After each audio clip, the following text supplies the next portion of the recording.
Rebonjour à tous, du coup, bienvenue. C'était, bon, a priori, c'est la première fois que l'UCL organise ce type de présentation.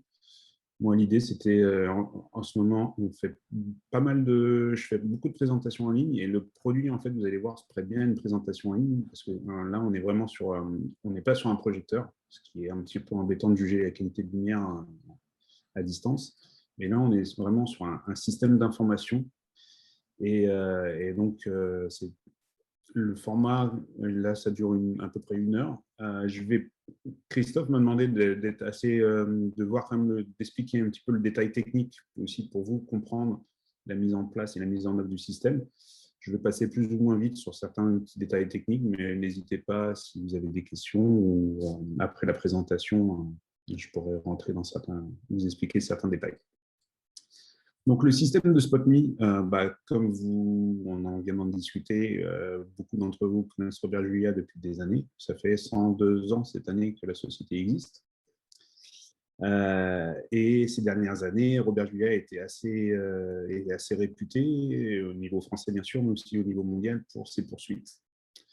Et ça fait 30-40 ans qu'il y a un développement intensif des poursuites chez nous. Et le gros avantage, on a toujours mis en premier lieu dans le développement de la poursuite l'opérateur. Ce n'est pas seulement la lumière qui sort du projecteur, c'est aussi l'opérateur, comment il peut contrôler son projecteur et le mettre en œuvre. Donc c'est toujours un paramètre qui est extrêmement important pour nous. Les évolutions techniques font qu'il y a de plus en plus d'automatisation et de systèmes complexes d'asservissement dans le spectacle. Et donc, on a commencé à réfléchir comment lier les deux mondes. D'où est né le concept de SpotMe, en fait, qui est de toujours garder une poursuite. Alors, une poursuite à la phase, parce que c'est surtout, je pense que la plupart d'entre vous vous êtes plutôt en configuration théâtre et opéra, c'est ce qui est le plus facile forcément à mettre en œuvre. Et une poursuite à la phase présente plusieurs avantages. Déjà, un contrôle humain. Et ça, c'est le paramètre pour nous qui est le plus important. C'est qu'on voit de plus en plus des systèmes automatiques avec des capteurs et des systèmes gérés automatiquement, informatiquement. Mais le cas typique, c'est un danseur qui va sauter, pardon. Le système automatique, il ne sait pas l'anticiper. Et donc, si on suit automatiquement un danseur qui saute, les mouvements, les machines ont tendance à tilter vers le haut et faire des mouvements pas forcément très agréables visuellement sur scène. Donc, c'est là qu'intervient l'anticipation humaine, qui est capable de savoir exactement, qui connaît le spectacle, qui connaît les réactions humaines et qui est capable d'anticiper ce genre de choses. Il y a aussi l'autre facteur qui est puissance. Une poursuite, c'est généralement un gros projecteur, mais c'est aussi parce qu'on a besoin d'être plus puissant que les autres projecteurs sur scène. Donc, il y a toujours un besoin d'avoir une poursuite beaucoup plus puissante que le reste de l'éclairage et intéressant pour vraiment mettre en valeur la poursuite. Enfin, un autre paramètre pour l'opérateur, c'est d'avoir une vision complète de la scène. Il y a beaucoup plus en plus un système qui permet de contrôler des projecteurs depuis les coulisses ou même n'importe où à distance. Mais on oublie un paramètre important qui est de pouvoir voir ce qui se passe dans l'environnement, pas seulement juste un point donné sur la scène. Et ça, c'est extrêmement important aussi pour nous. On considère que c'est important que l'opérateur ait une vision complète de ce qui se passe dans une salle et qu'il soit complètement en immersion dans le spectacle. Donc tout ça, pour nous, le poursuiteur a son rôle à part entière dans la réalisation d'un spectacle. Donc plutôt que le remplacer, en fait, on s'est posé la question comment mettre en valeur son travail. Donc en fait, la définition même de SpotMe, c'est juste un système qui va lire les informations, exploiter les informations, le travail de l'opérateur et renvoyer ces informations à la console ou au système de contrôle. Et c'est l'éclairagiste qui va décider ce qu'il peut faire avec ces informations. En fait, ça permet d'avoir en temps réel exactement l'emplacement de la poursuite sur scène Et après, à partir de ça, on peut exploiter ces informations de diverses façons. Et c'est ce que je vais vous voir. Donc, ce produit a reçu en 2018 le prix de l'innovation au Salon du Plaza en Angleterre, ce qui a été une très bonne récompense pour nous.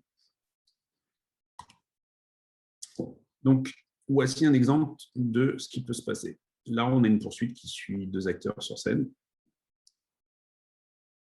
Et là, à tout moment, on peut décider, les comptes sont faits par des automatiques, on peut décider que toutes ces machines suivent la même position que la poursuite. Rien n'est figé, c'est au moment de la console, à n'importe quel moment, on dit je suis pas, je fais ceci, je fais cela. C'est toujours l'éclairagiste qui reste maître, ou le pupitreur qui reste maître du système, et qui décide ce qu'il va faire avec cette information. Alors, si on rentre un petit peu plus dans les détails du concept, en fait, on va venir, je vais vous décrire après le système qui permet de capter l'orientation de la poursuite. Une fois qu'on connaît notre système, on a un petit serveur embarqué qui s'appelle donc SpotMe, qui va permettre de calculer la position de l'acteur qui est suivi sur scène, une position dans l'espace définie par ses coordonnées X, Y, Z, qui transite sur le réseau via un protocole qui s'appelle PositEdgeNet, PSN, je vous le détaillerai juste après, et qui envoie ça à un appareil compatible avec ce protocole. À partir de ça, cet appareil est capable de générer en DMX du pan tilt pour orienter des projecteurs asservis sur la même position que l'acteur sur scène. Ce système, en fait, préalablement, il faut connaître la position de la poursuite et la position des projecteurs. Pour ça, on a un système très simple de calibration qui permet vraiment de placer parfaitement dans un espace 3D tous les appareils. Et à partir de ça, le système est complètement opérationnel. Donc, ce qui est important dans le système SpotMe, c'est qu'on ne contrôle absolument rien. Nous, on fournit une position, simplement. On fournit la position et c'est un appareil tierce qui va permettre de contrôler les projecteurs ou faire d'autres opérations, ce que je vais vous faire voir aussi. Dans tous les cas, on n'a aucune caméra, on n'a pas de capteur. Donc, il n'y a aucune contrainte sur les acteurs. Ils n'ont pas de capteur à porter sur eux. Il n'y a aucune contrainte pour l'opérateur. L'opérateur, lui, il a une poursuite standard, il utilise sa poursuite standard et il travaille de la même façon qu'il a travaillé ces dernières années. Alors, quelques petits mots sur le protocole PSN. Le protocole PSN, en fait, a été développé par une société canadienne qui s'appelle VivoIV, qui fait des médias serveurs, et la société Emma Lighting en Allemagne, qui fait les consoles Emma. C'est un protocole ouvert, donc il peut être utilisé par tous les fabricants, et qui envoie des informations de suivi, qui envoie en fait les coordonnées X, Y, Z dans l'espace. Et ça, c'est de plus en plus utilisé sur le marché, puisqu'il y a non seulement des consoles, mais des médias serveurs, il y a des systèmes d'automation. Maintenant, il y a de plus en plus de fabricants de machinerie scénique qui utilisent ça pour avoir en temps réel les positions des perches ou des éléments scéniques. Et on a aussi maintenant des systèmes de son comme l'acoustique, qui utilisent la spatialisation sonore, qui utilisent ce protocole. Est-ce que vous avez des questions? Je continue. N'hésitez pas si vous avez des questions. Alors concrètement, comment ça s'installe? Tout simplement, on a la poursuite qui est équipée de capteurs avec un petit serveur qui, on va le voir après, est embarqué sous la poursuite. Et par rapport au système d'éclairage que vous avez dans votre théâtre ou sur votre installation, on vient juste se relier avec un câble réseau à la console ou au réseau informatique existant. Là, on va faire transiter ce protocole-là plus du streaming ACN, qui est du DMX sur réseau. Et à partir de ça, on est capable de contrôler normalement les lumières en DMX, comme ça se fait actuellement. Donc l'installation est extrêmement simple. En termes d'interface avec les projecteurs, donc je vous ai dit qu'on envoie un protocole, donc il faut un appareil compatible PSN. Jusqu'à présent, à l'heure actuelle, la console MA2 supporte parfaitement ce protocole, et permet de faire des tracking. C'est-à-dire que la console MA2 est capable de recevoir la position de l'acteur sur scène, et on est capable d'affecter un projecteur pour suivre exactement cette même position. La MA3, qui est en cours de développement, va bientôt intégrer cette fonctionnalité, ce n'est pas encore opérationnel. D'autres consoles comme Cam6 ont commencé à intégrer ces fonctionnalités. Et on va se retrouver après, comme je me mentionnais précédemment, des serveurs vidéo, des systèmes audio qui aussi sont compatibles avec ces systèmes. Je pense que beaucoup d'entre vous maintenant commencent à basculer sur la plateforme EOS de ETC. Ça, c'est des choses qui vont arriver aussi chez ETC, puisque ils ont déjà commencé avec la visualisation 3D. Donc, actuellement, ils sont capables déjà de placer les projecteurs en 3D dans l'espace. Donc, ça va être des choses qui sont dans leur tablette et qui vont arriver au fur et à mesure. À l'heure actuelle, si vous n'utilisez pas une console compatible PSN, on a développé une solution avec une société autrichienne qui s'appelle Zactrack, qui permet d'utiliser n'importe quelle console DMX. Donc, même une vieille console, on peut toujours trouver le moyen. Là, ça ne change rien. Si vous avez un Congo, ça marche. On a fait déjà pas mal de shows et des installations qui utilisent ce système avec les consoles ETC.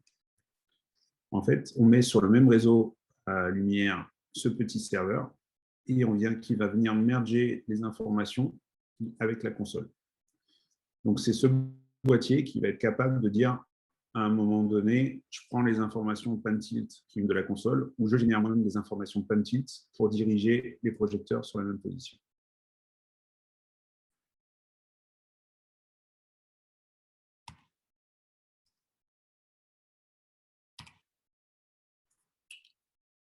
La poursuite. Alors, dans la gamme Robert Julia, parce qu'on a quand même une gamme qui va d'une petite poursuite 1000 watts jusqu'à des poursuites 4000 watts à décharge, on peut équiper toutes les poursuites, excepté les toutes petites, donc à 1000 watts halogène et à 300 watts LED. Mais tout ce qui est à partir de 1200 watts décharge ou 600 watts LED, on peut, et jusqu'à la 4000 watts décharge, peuvent être équipés avec le système. Ce système peut être équipé aussi sur des produits existants. Il n'y a pas besoin de racheter une nouvelle poursuite.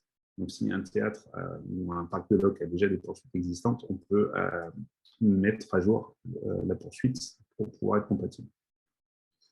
En fait, ce que vous pouvez voir sur cette photo, on vient changer la fourche. J'espère que vous voyez, c'est assez gros, mais on voit, vous voyez tous mon pointeur de souris. Donc là, on voit sur la fourche, on voit un petit boîtier qui va mesurer l'inclinaison de la poursuite. Donc, on vient changer toute la fourche pour avoir ce capteur intégré. On a un pied spécial qui, lui, pareil, a un capteur en dessous le pied pour pouvoir mesurer l'orientation, le pan de la poursuite. Et on a ce fameux petit serveur, donc vous voyez, qui est intégré en dessous du projecteur. Hop. Voilà le serveur. Ce serveur, il intègre deux écrans. Il y a un écran qui est côté opérateur, qui est l'écran principal, qui renvoie toutes les informations utiles pour l'opérateur. Et de l'autre côté, en fait, on a une deuxième unité, non seulement un deuxième écran, mais aussi un deuxième processeur à l'intérieur, puisqu'on a le backup directement intégré dans le serveur. Donc, le serveur, si on veut faire une vraie redondance d'informations, on a deux sorties réseau qui sont possibles. On a aussi un switch intégré informatique à l'intérieur pour pouvoir mélanger toutes les informations. Ce qui fait que si jamais il y a un problème sur le serveur principal ou si jamais il y a un café qui tombe parce que l'opérateur est en train de boire son café en même temps, on a toujours les informations qui viennent de la deuxième unité. Donc voilà la fourche en détail. Les pieds, on a aussi développé une version de pied. Donc ça, c'est une base de pied GT4000 classique que vous connaissez certainement sur la poursuite. On a aussi développé un pied sans jambes qui permet d'être installé. On a déjà eu des installations sur des bateaux en théâtre, pour des installations fixes. Donc ça permet de le fixer sur n'importe quel support et d'avoir une position fixe. Donc cette poursuite, en fait, la seule restriction d'installation qu'on va avoir, c'est qu'il faut qu'il y ait une certaine hauteur, un certain débattement par rapport à la personne qu'on va suivre sur scène. Si elle est dans le même axe, si la personne marche dans le même axe que la poursuite, il n'y a pas de mouvement de poursuite, donc la poursuite, le système ne détectera pas de changement de position. Il ne pourra pas détecter la position. Donc, il y a forcément un angle à respecter.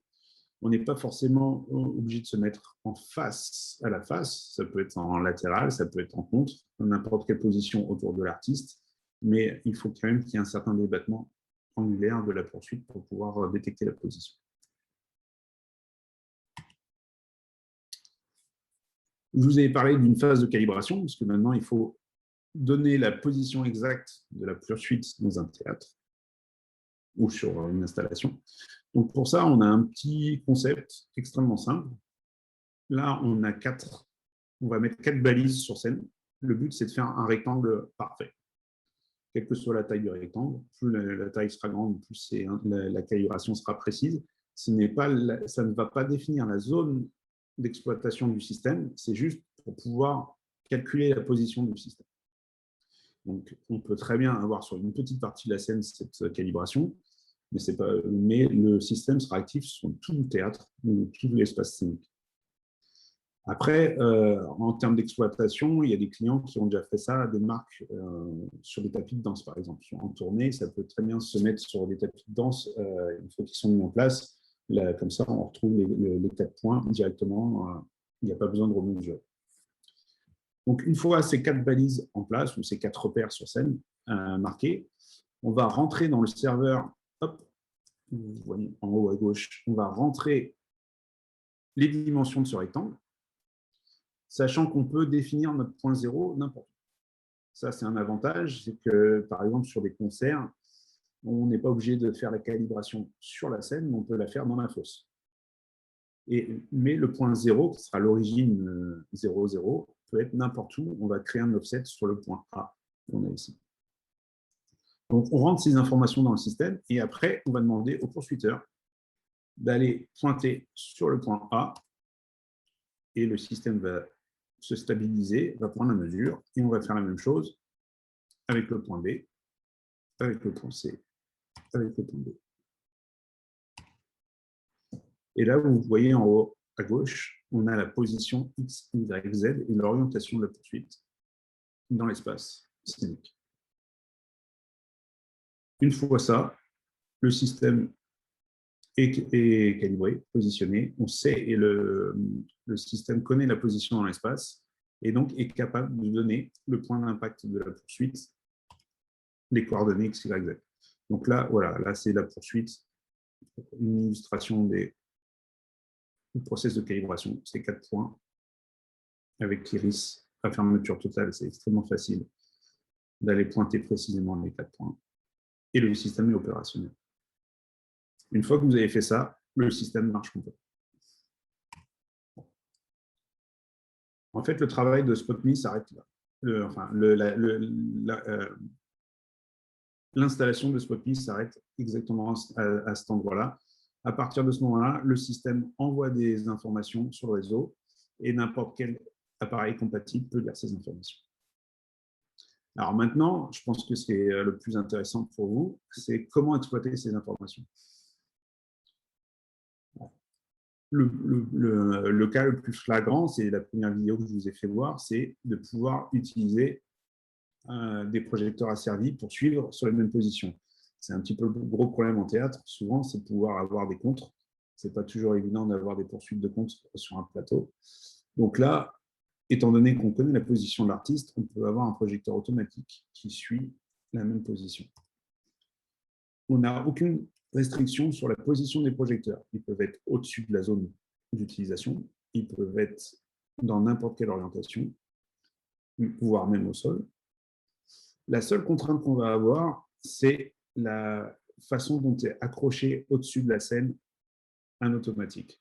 Le problème qu'on a, et ça c'est un problème que vous devez avoir aussi en programmation d'automatique, c'est qu'on a un problème qui s'appelle l'autoflip, qui est quand l'asservi passe par le point 0,0, le pan tilt de base, il y a plusieurs façons. Le projecteur, il va tourner d'une façon ou il va tourner de l'autre façon.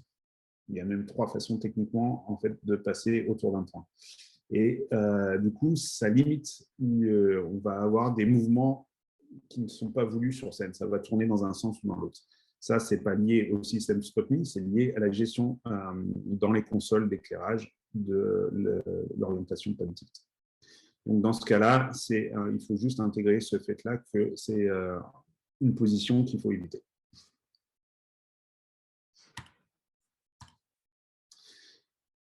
Tout à l'heure, on a calibré le Spotme pour savoir sa position dans l'espace. En fait, on va faire la même chose avec des machines automatiques. Donc, je ne vais pas rentrer trop dans les détails. Il y a certaines fonctionnalités dans la console MA2 on peut forcément rentrer manuellement les données, mais rentrer la position d'un projecteur dans l'espace 3D, il y a toujours des variations qui sont liées à la hauteur de crochet, si le pont est vraiment à sa bonne position, l'orientation du projecteur, ça peut induire des erreurs. Donc, on peut refaire le même process de calibration qu'on a fait avec la poursuite, mais avec chaque projecteur automatique. Là, j'ai une petite vidéo qui illustre. Voilà, j'ai 8 projecteurs automatiques. Donc, les 8 projecteurs, je vais les faire pointer sur mes 4 points A, B, C, D, pareil. On va utiliser le même process. Et ce même process permettra de positionner dans l'espace directement tous les projecteurs automatiques. Alors ça, on peut le faire sur la console MA2 avec un process qu'on a développé, mais on peut aussi le faire avec le serveur Maestro, donc notre serveur, qui permet en plus d'avoir, comme c'est un serveur qui utilise une tablette externe pour pouvoir optimiser la tablette pour automatiser ce process. On va prendre une petite tablette, Android, on va la mettre sur la position du point A et c'est elle qui va pouvoir placer précisément le projecteur sur le point A. Après, on va la déplacer sur le point B et on va refaire la même chose sur C.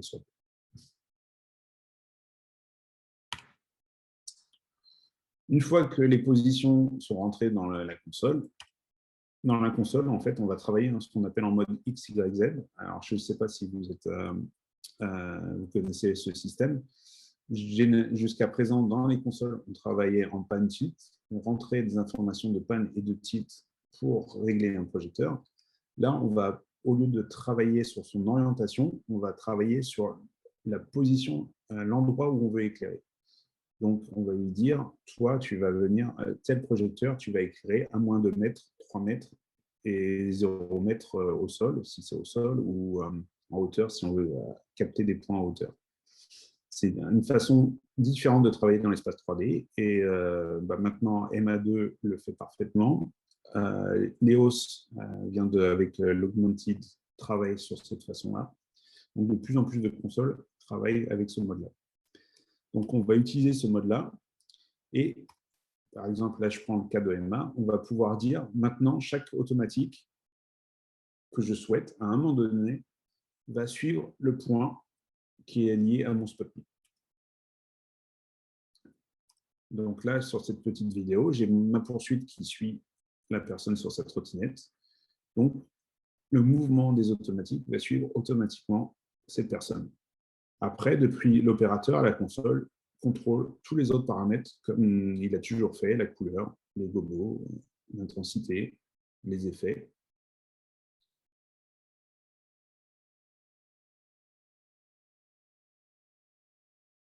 Et à tout moment, il peut reprendre la main en disant « je veux reprendre en pan tilt les informations ».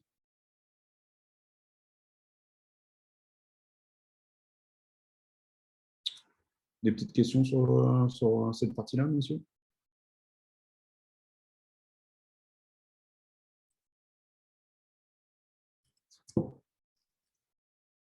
Oui. Oui, excuse-moi. J'ai pas compris ce que tu nous as expliqué sur la calibration avec une tablette. C'est uniquement dans le cas d'une utilisation avec le Maestro, c'est ça? Oui, c'est ça. Le Maestro. Hop.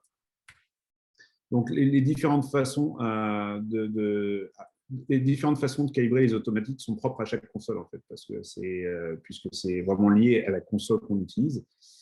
Mais dans le Maestro, qui va permettre de contrôler l'orientation des projecteurs, il faut aussi rentrer la position dans l'espace des automatiques. Et donc, on va pouvoir positionner. Le problème de positionner sur les points A, B, C, on l'a vu avec la poursuite, c'est très facile parce qu'on ferme Iris et on a un point précis pour venir. Le problème qu'on va avoir sur d'autres types d'automatiques comme des wash, c'est qu'on va avoir des faisceaux qui sont assez diffus, assez gros. On ne va pas pouvoir fermer, ça va dépendre vraiment du zoom. Et aussi, suivant l'inclinaison des projecteurs, on va avoir des ellipses au lieu de cercles. Donc, c'est assez compliqué. Donc, à la console, on va prépositionner autour du point à mesurer les projecteurs.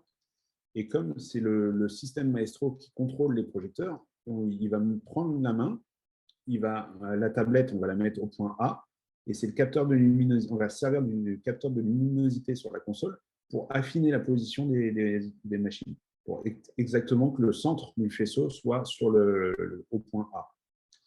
Et en faisant ça sur les 4 points, on va pouvoir calculer précisément la position de la machine dans l'espace.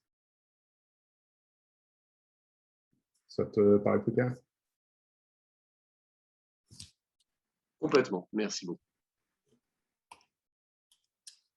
Donc, en fait, le succès du suivi des projecteurs sera totalement lié à la calibration. Parce qu'une mauvaise calibration ou une saisie manuelle des projecteurs, forcément, on va induire des erreurs sur la position initiale, donc le suivi aura des erreurs. Après, là, on voit sur le contrôle du suivi dynamique, où on a un faisceau qui suit. On peut aussi s'en servir pour connaître la position d'un acteur et se dire, à un moment donné, parce que je sais que mon acteur, il ne va jamais se positionner sur la croix qui est dessinée au sol, ça permet d'allumer le projecteur pile sur un acteur.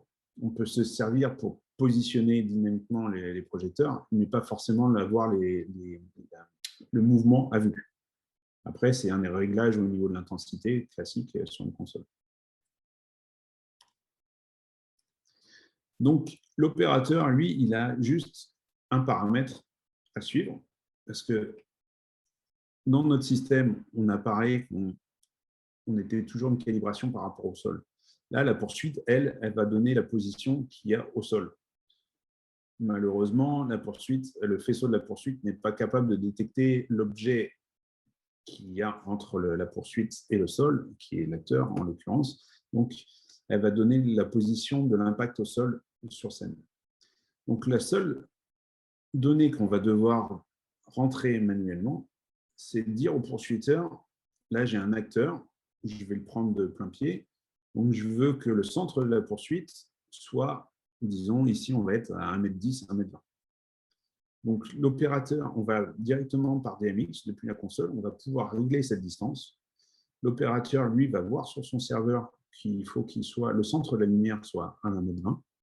Il va pouvoir aussi réajuster localement sur le serveur cette distance. Et à ce moment-là, nous, le système SpotMe ne va pas renvoyer la position au sol qui est ici, il va renvoyer la position au centre de l'acteur.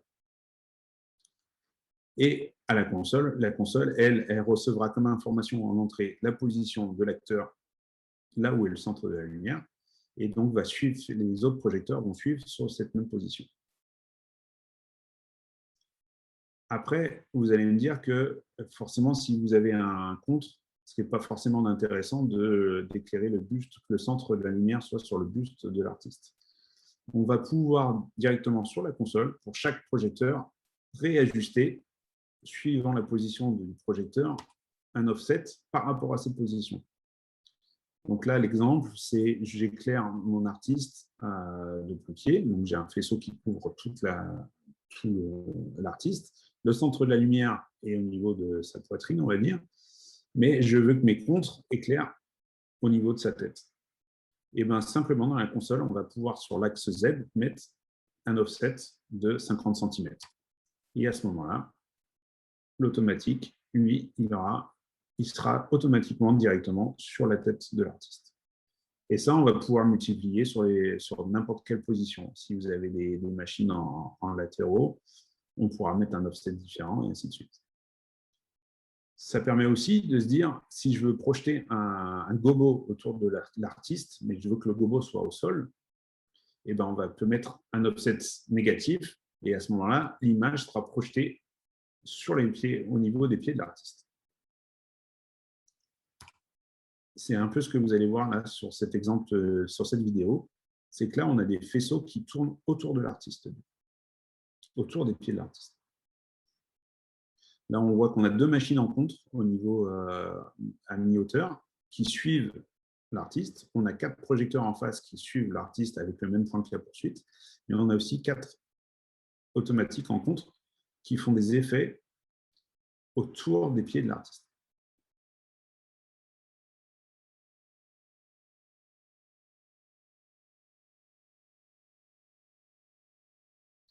Donc voilà, l'idée du spot me, c'est qu'on donne une position et à partir de cette position, vous pouvez régler les projecteurs et les décalages qui vont être créés de chaque projecteur vont toujours être proportionnels, vont toujours par rapport à la position donnée par la poursuite.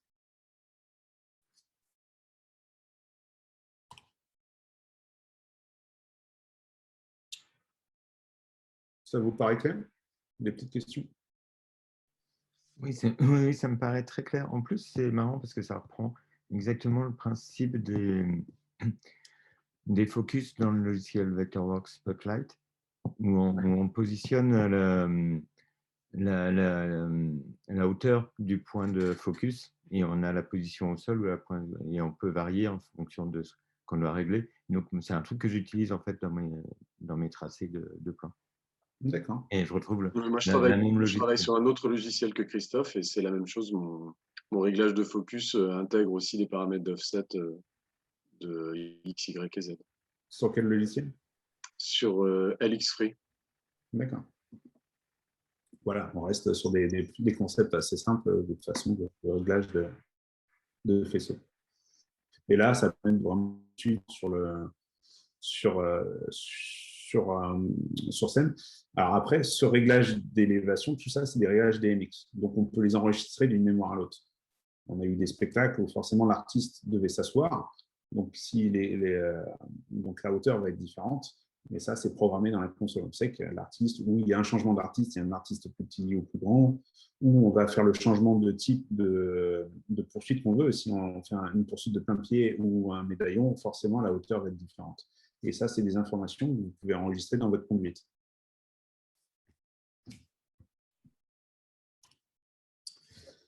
Alors, quelques mots sur la précision quand même. Donc, en fait, toute la précision est liée au process de calibration. Je vous le mentionne rapidement. Donc, plus la calibration dans l'espace va être précise, plus le résultat sera bon.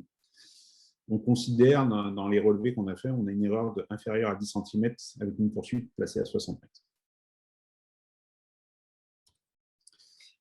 L'autre problème, et ça vous allez le voir si vous voulez un jour tester le système, le premier réflexe, c'est de prendre la poursuite et de bouger pas de suite très rapidement.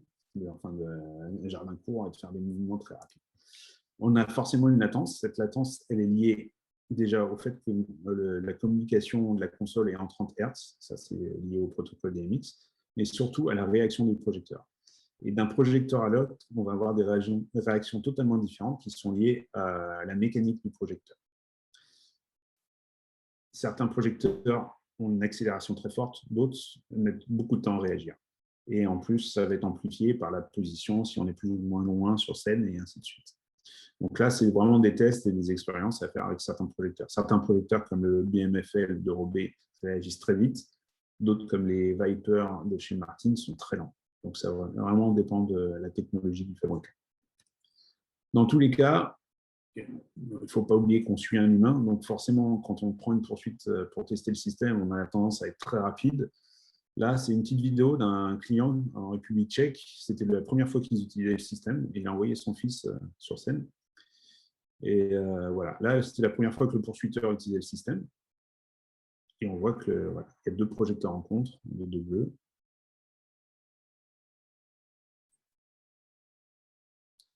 Et même avec un enfant qui court et qui change pas mal de direction, on a quand même un suivi très réactif des projecteurs. Alors, pour compenser ça, pour compenser la latence mécanique, on a quand même on a introduit un système de prédiction, en fait, qui va donner la position en avance de l'acteur. C'est un système, en gros, si on marche sur une ligne droite et que pendant un bout de temps, le système détecte que c'est une ligne droite, il va se dire « Ah bah, je continue sur la ligne droite, donc je vais devancer la distance, la position future. » Le seul problème, c'est que forcément, si l'acteur s'arrête trop fréquemment ou change de direction, les projecteurs qui suivent ont tendance à faire un petit rebond et revenir en arrière. Donc, c'est pour ça qu'on peut l'ajuster directement depuis la console pour, suivant le type de spectacle ou le type de moment dans le spectacle, on peut être plus ou moins réactif et ajuster cette sensibilité. On a ça dans le SpotMe, mais aussi dans le système Maestro, on a un système de prédiction plus avancé qui permet notamment de compenser chaque type de machine. Comme il y a certaines automatiques qui sont plus ou moins réactifs, on va pouvoir mettre des temps différents sur chaque type de machine pour essayer et ajuster la prédiction. Donc, voici quelques exemples qui ont été faits sur des shows avant l'année dernière, bien sûr. Ça, c'était un des premiers shows en Hongrie, à Budapest, donc, qui était sur une barge sur le Danube pour l'ouverture des championnats du monde de natation. Et là, vous pouvez deviner, en haut des tours, en fait, on a 18 BMFL de chez Orbé qui suivent la flamme pour l'ouverture. Voilà. C'est vraiment au tout début, on les voit. On voit les 18 faisceaux, devine les 18 faisceaux qui suivaient une poursuite. Donc là, concrètement, on a pu avoir l'intérêt, c'est d'avoir une poursuite en face et d'avoir 18 projecteurs qui suivent tout autour là, la personne. Autre type de spectacle totalement différent. Là, c'était en début de l'année dernière, juste avant la pandémie, on a écourté un petit peu les représentations. Un ballet à l'Opéra de Nuremberg, en Allemagne, où le concept, c'était la danseuse dansait avec un danseur virtuel qui était matérialisé par la poursuite en face, mais par aussi 40 projecteurs asservis sur une serse qui était en plus mobile. Et on va la voir sur le spectacle, là on la voit un petit peu au début. Donc, tous les projecteurs vont suivre. On a une serse donc avec 40 petits projecteurs. Donc le système n'est pas toujours utilisé en tracking. Là, les projecteurs sont utilisés de façon conventionnelle.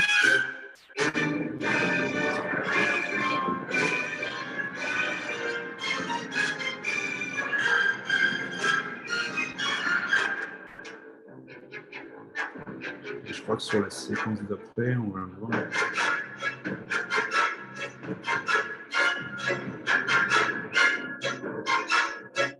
Voilà. Là, on voit tous les faisceaux qui bougent ensemble, synchronisés avec la poursuite.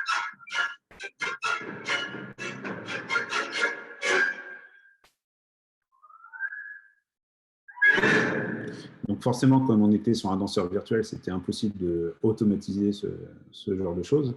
Donc ça permettait d'avoir l'ensemble des 40 projecteurs qui suivaient automatiquement la position de la poursuite.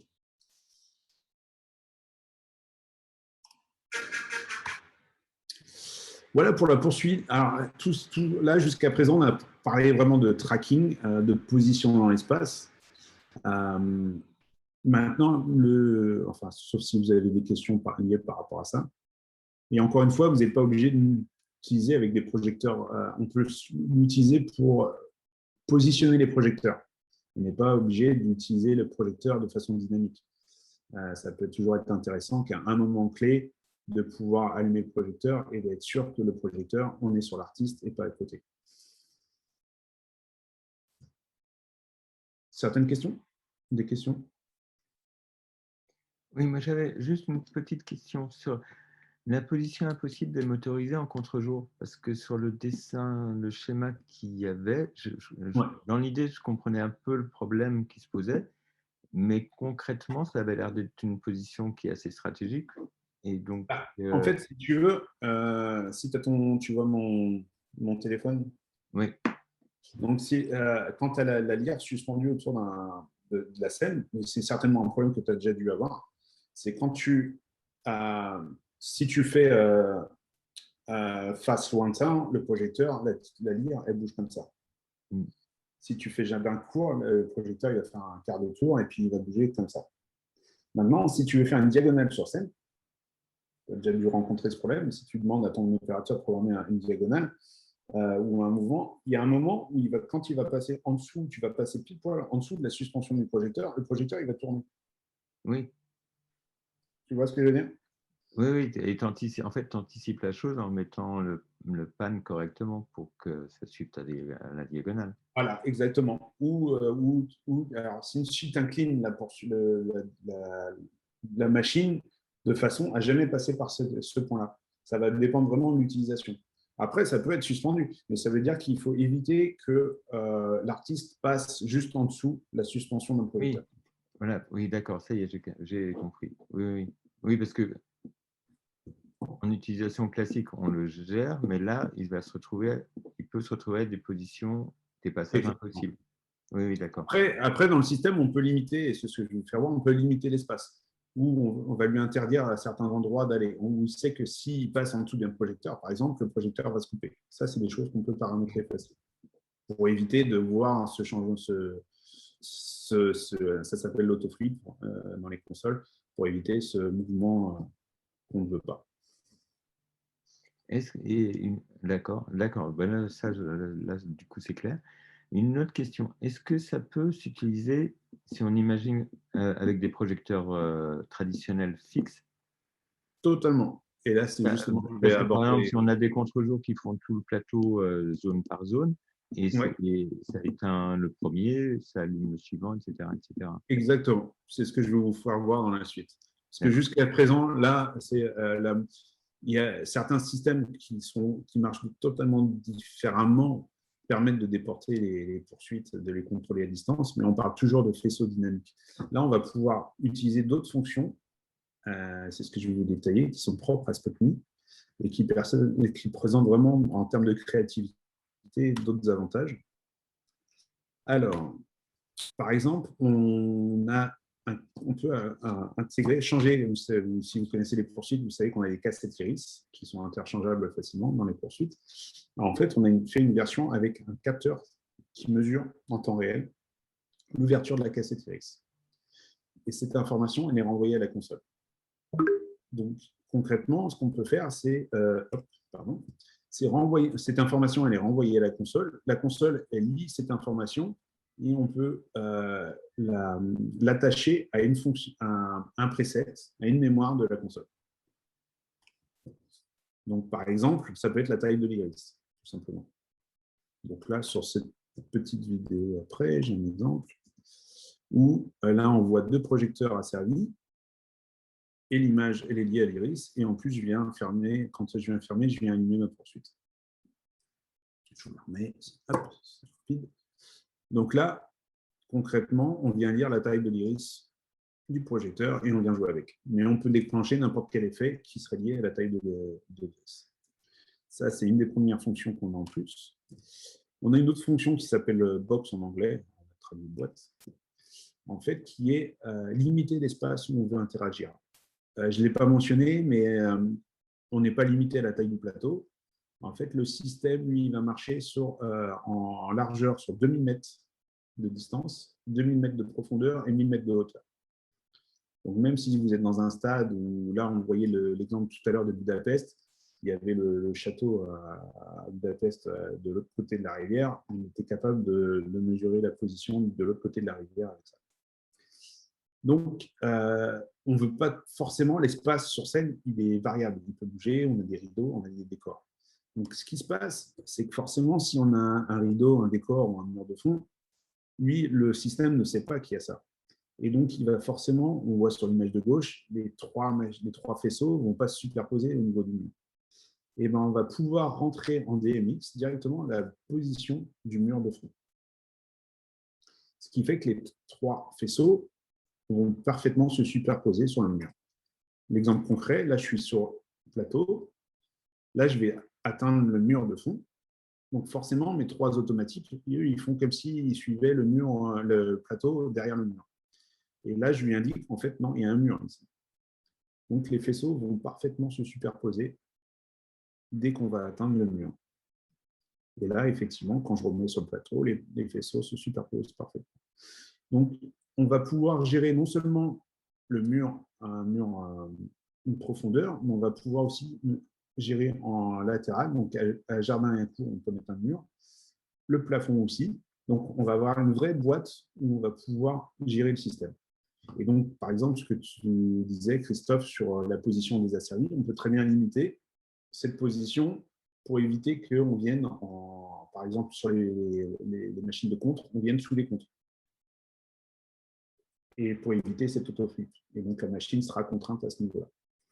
Donc, c'est utile parce que ça, c'est une information enregistrée dans la conduite sous forme de MX. Donc, s'il y a un lever de rideau au début, forcément, la poursuite, quand elle va suivre quelqu'un sur le rideau, les faisceaux vont se croiser sur le rideau.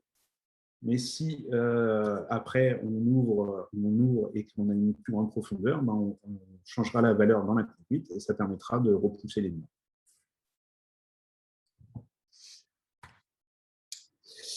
Enfin, la fonction peut-être la plus intéressante et la plus créative, donc c'est celle que tu souhaitais, Christophe, la voici. Donc là, je remets la vidéo, je l'ai accélérée pas mal. Donc là, par exemple, on a des zones, et quand la personne rentre dans une zone, on change par exemple la couleur. On peut changer l'intensité, on peut changer n'importe quel paramètre. Et ces zones sont des zones variables qu'on peut faire varier en temps réel. Alors, comment ça marche? En fait, jusqu'à présent, on a parlé de position absolue. On a posé de coordonnées x, y, z dans l'espace par rapport à une origine. Donc, le point A, nous, ce qu'on avait à la console, c'était renvoyer le point A ou le point B, et on affectait la position d'un projecteur par rapport à ce point. Là, ce qui nous intéresse maintenant, c'est de définir dans l'espace une zone 1 qui est définie par son origine et par sa taille, et puis une zone 2, et ainsi de suite, on peut créer des multiples zones. Et ce qui nous intéresse, c'est de se dire, je ne veux pas que mon projecteur suive, mais je veux savoir si mon acteur il est dans cette zone ou pas. Donc le système, au lieu d'utiliser le positionnement en 3D avec des valeurs XY transmises dans le protocole PSN que je vous ai décrit tout à l'heure, parce que ça, on est forcément lié avec une console qui a des fonctions de tracking, on va utiliser tout simplement dans la zone une information de 0 à 255, donc du 8 bits, du DMX, tout simplement, pour envoyer des informations sur n'importe quelle console avec une entrée DMX. Ce qui fait que ces fonctionnalités de zone, elles peuvent être utilisées même si la console ne fait pas de tracking. Actuellement, si vous avez une console ETC et que vous n'avez pas de Maestro et que vous ne voulez pas faire de tracking, on peut toujours l'utiliser pour effectivement entrer des valeurs de zone et avoir des interactions sur scène. Donc, on va pouvoir régler, par exemple, le cas le plus utile, c'est qu'effectivement, quand on a une poursuite et qu'en plus on contrôle les automatiques avec, c'est de se dire, je ne veux pas éclairer public. Je ne veux pas que, par erreur,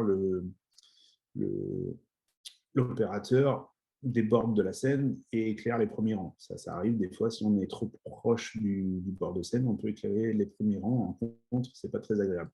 Donc, on va pouvoir créer une zone qui fait que dès qu'on sort de scène, les automatiques se coupent. On gère l'intensité des automatiques. Et en fait, c'est une information DMX qu'on envoie à la console. Et la console, on peut, n'importe quelle mémoire qui est liée à une entrée DMX, on peut l'assigner, la lier à cette information. Donc concrètement, on va pouvoir définir jusqu'à 16 zones en temps réel. Chaque zone, on va par DMX définir l'origine et la distance du rectangle. Ça, ce sont des données qui sont enregistrées en DMX, donc qui peuvent être dans la conduite d'une scène à l'autre modifiées. Là, par exemple, si on va regarder les valeurs maintenant qui sont retournées par l'appareil en entrée de la console, on va voir, par exemple, le canal 1, on est en dehors de la zone, donc on est à 0. Et si je regarde une fois que je suis dedans, le canal 1, il passe à 255. Donc, je sais que je suis dedans. Et mes canaux 3, 4, 5, qui sont la position relative dans l'espace, si je suis à jardin, je suis à 0. Si je suis à cour, je suis à 255.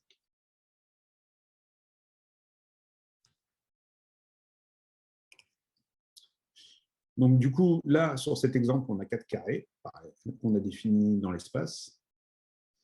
Et une fois qu'on a l'information de ce canal sur chaque zone, on a dit, bah, tu changes la couleur en blanc, tout simplement.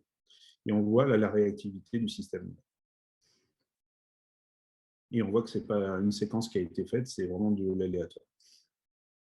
Et là, on va changer la position des zones. Et le système marche de la même façon.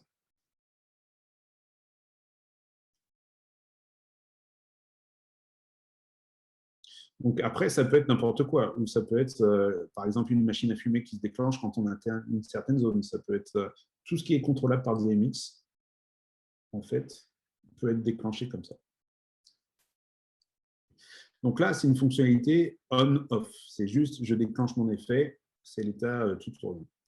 On peut aussi utiliser la position relative dans l'espace. Et là, ça va rejoindre peut-être plus tes besoins, Christophe. C'est par exemple sur ces bains de pied, on va pouvoir avoir l'éclairage des bains de pied qui suivent la personne. Donc effectivement, si tu as tous tes contres, de la même façon, les contres, on peut éclairer que la zone où il y a l'acteur, le danseur.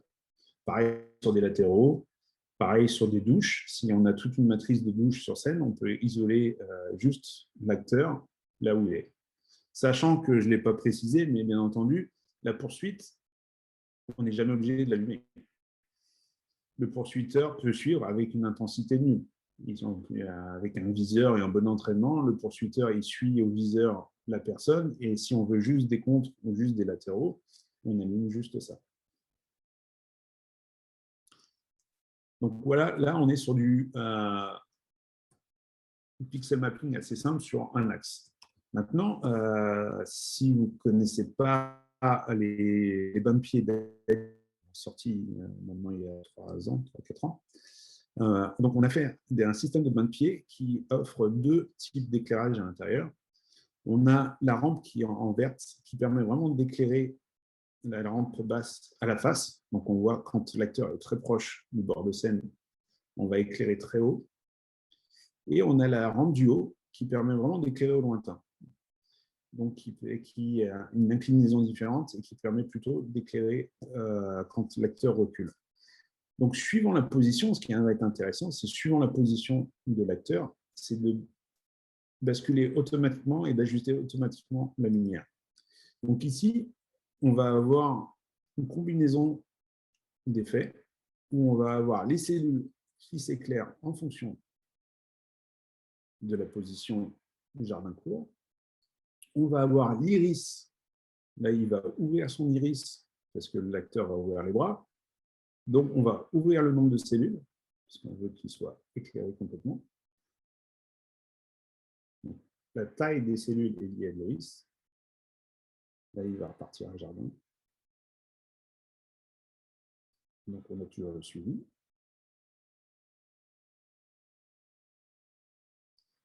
Et là, il est en bord de plateau. Il va reculer au lointain. Et donc là, on va passer d'une rampe à l'autre pour ajuster automatiquement l'intensité sur l'acteur.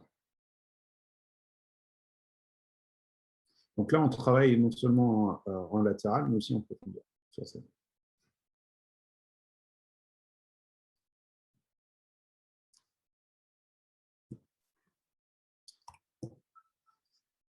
Voici un petit peu toutes les possibilités, entre autres. Alors, il y a d'autres possibilités et j'en découvre chaque jour avec des éclairagistes. Cet automne, j'ai eu la chance d'aller à l'Opéra de Stockholm. Les voyages sont limités, mais ça fait du bien de voyager.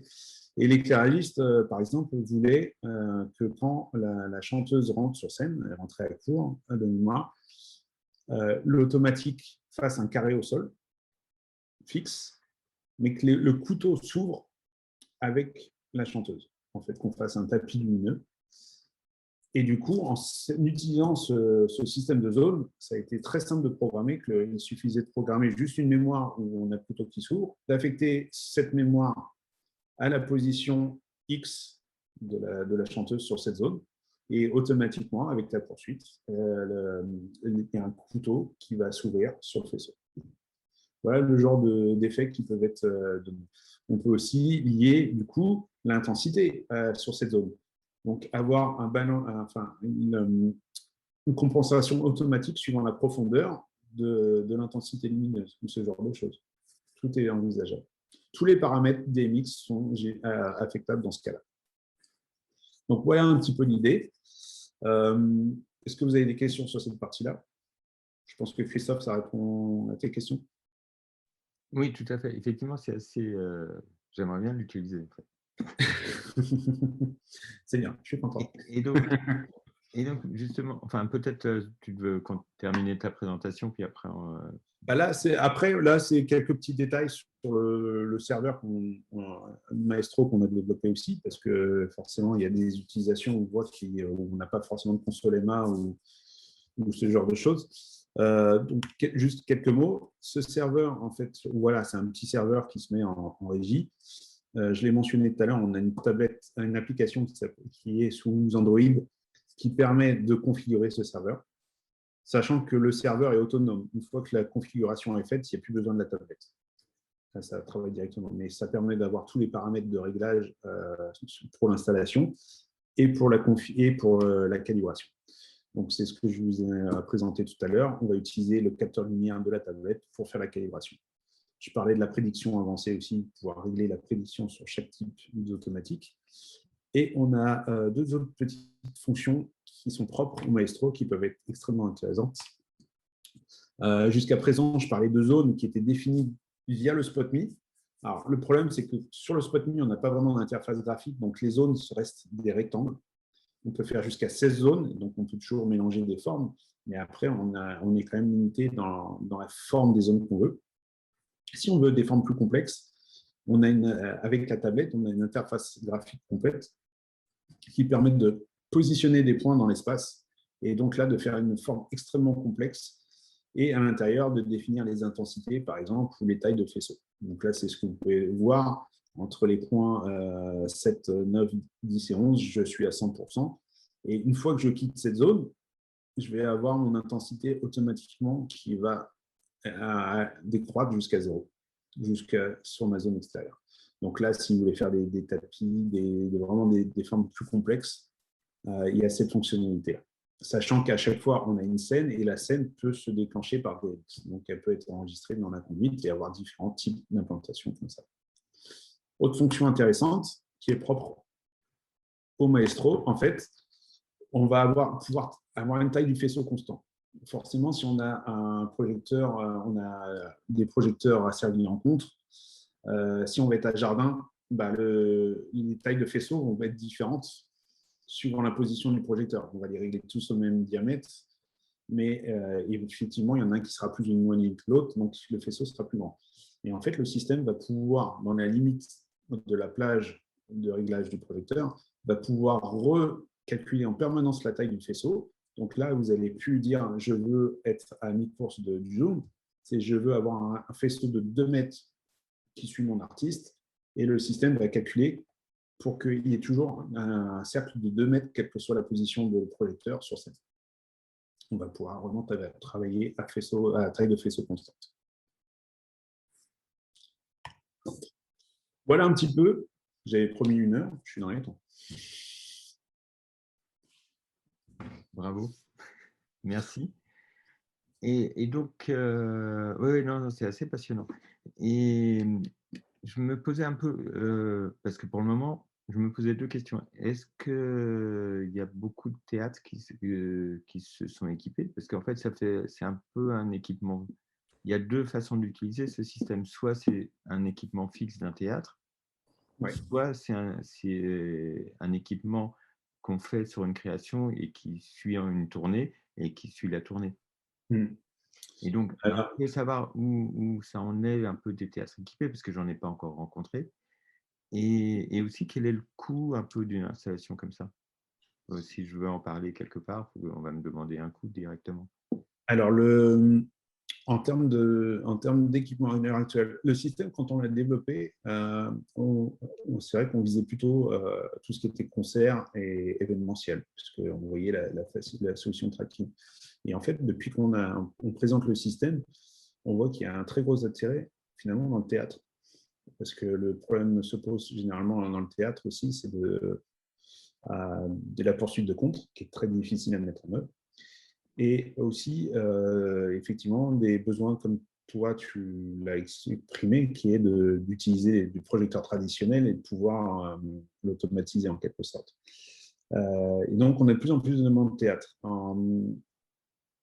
Pour l'instant, les théâtres équipés fixes, on les a fait à l'étranger. On a notamment le National Theatre à Londres, qui a été fermé pendant un petit bout de temps, mais là, qui va rééquiper d'un deuxième projecteur pour la prochaine production, pour l'ouverture. Ils vont partir sur 2 spots mis sur la même installation, sur la prochaine production. Et ce qui est intéressant, c'est que non seulement là-bas, eux, ils sont sur console iOS, donc ils n'ont pas les fonctionnalités de l'AMA, mais ils ont développé leur propre logiciel de tracking. Et ils ont aussi utilisé des systèmes automatiques avec capteurs. Et là où la décision de repartir sur un deuxième spot me, c'est l'anticipation de l'opérateur.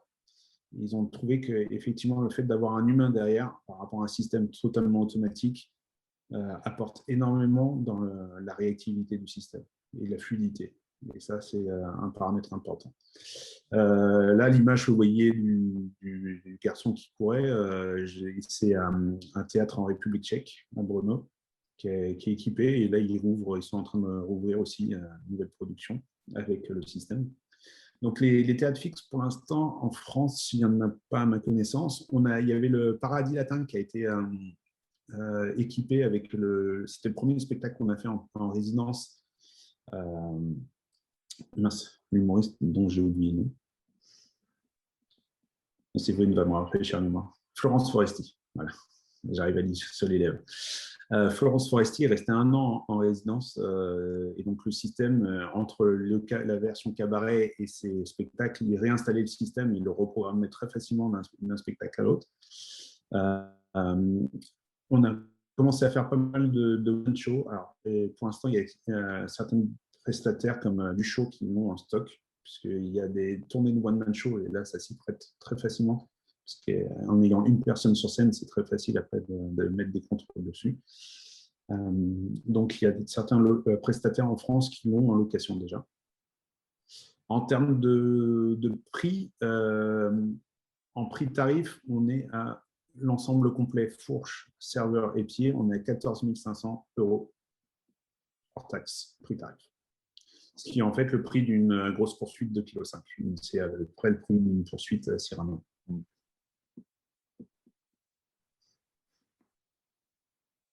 D'accord, oui, donc c'est pas si excessif que ça en fait.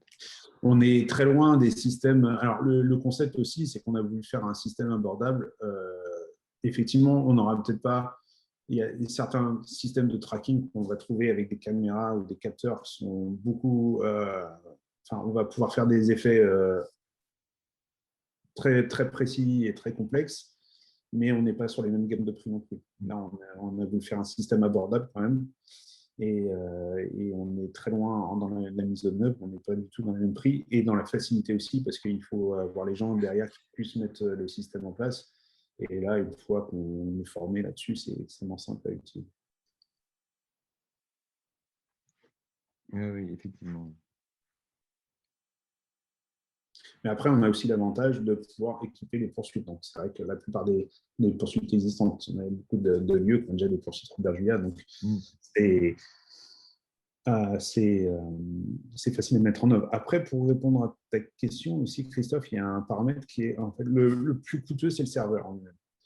Donc, ce qui fait qu'un théâtre peut très bien équiper, mettre à jour sa fourche, parce que la fourche, elle est vendue 600 € en prix tarif. Donc, on peut très bien dire, par exemple, sur les tournées, que le théâtre investit dans une fourche équipée avec le capteur. Et toi, tu viens sur une tournée juste avec le serveur, parce que finalement, c'est ça qui coûte l'argent. Et donc, parce que sans le serveur, la poursuite est toujours exploitable comme une poursuite normale. Oui, ça donne un peu de souplesse et des possibilités. Totalement, oui. Si on reprend l'exemple, Ludwig, de ton danseur qui saute, Ouais. Je ne comprends pas de quelle manière l'info peut parvenir par le serveur à la console et donc aux automatiques, que la variation opérée par l'opérateur de poursuite, c'est une variation de Z et pas une variation de Alors Y. ça, c'est non, parce que la variation Z, elle est gérée manuellement. Ça, on est totalement d'accord. Maintenant, la question, c'est, toi, en tant qu'éclairagiste, qu'est-ce que tu demandes à ton poursuiteur quand un danseur saute? Est-ce que c'est un mouvement de tilt ou c'est une ouverture d'iris? Ça dépend évidemment du reste de ce qui se passe sur scène. Si c'est un mouvement de tilt, il est anticipé. Si c'est un mouvement d'iris, c'est parce que je peux me le permettre autour. Parce qu'effectivement, c'est là où ce que je venais juste de dire par rapport à des systèmes beaucoup plus complexes avec des capteurs et des caméras, enfin des capteurs sur l'artiste et sur le positionné autour de la scène, on va avoir une vraie position 3D en temps réel. Nous, on va avoir la position 3D, mais elle sera liée forcément à l'impact au sol. Alors après, si on peut jouer sur certains paramètres. Par exemple, si c'est un artiste qui va s'élever sur scène ou si c'est un élément scénique qui va monter, on peut utiliser la fonction de mur qu'on a vue pour brider à ce moment-là cette position dans l'espace. Et à ce moment-là, on sait que quand on va monter la poursuite, le système saura que quand l'opérateur va monter la poursuite, va tilter en haut, c'est une élévation. Et pour nous, en théâtre, ça peut être très intéressant par exemple, les circulations dans des décors en 3D. Exactement, il y a des choses à faire. Parce Après, que c'est de ça, la on peut le mettre programmation dans dans la la conduite. Ça, c'est de la programmation dans la conduite. Mais effectivement, moi, j'ai été très honnête sur certains. J'ai déjà eu des demandes sur des spectacles, par exemple, pour suivre des trapèzes. Si on est sur un axe, si par exemple sur un des trapèzes, on est dans un axe, oui, on peut le faire. Si en fait, on est sur un plan vertical, il n'y a pas de souci, ça marche très bien. Par contre, si on est sur un système de vraiment en 3D, l'artiste va être dans les 3 axes, là, non. Là, on va avoir ce problème de hauteur qui va être variable et ça, on ne le détecte pas automatiquement. Donc, ça, c'est la limitation du système. Oui, donc là, c'est le problème spécifique pour le cirque. Exactement, oui. Après, ça dépend. Si on travaille dans un plan vertical, là-dessus, en fait, la poursuite saura qu'on est dans un plan. Donc, elle sait qu'à partir du moment où on monte, enfin, la poursuite est orientée vers le haut, c'est une élévation. Oui. Oui, c'est pour le numéro de trapèze, c'est une programmation particulière. Voilà. Par contre, c'est vrai que si on met le plan, au lieu d'avoir le plan horizontal, on a le plan vertical. Exactement, totalement. Et après, on rebascule sur un truc horizontal quand il y a le numéro suivant qui est au niveau du sol. Mais oui, d'accord. Et en fait, c'est un travail entre l'opérateur et la conduite en console qui est très importante, qui reste très importante. Totalement. Du titreur. Mais après, effectivement, tout dépend de l'éclairage pour répondre à ta question sur le saut d'un danseur. C'est vrai que tout dépend de comment tu veux gérer l'éclairage et les angles et ainsi de suite. Totalement.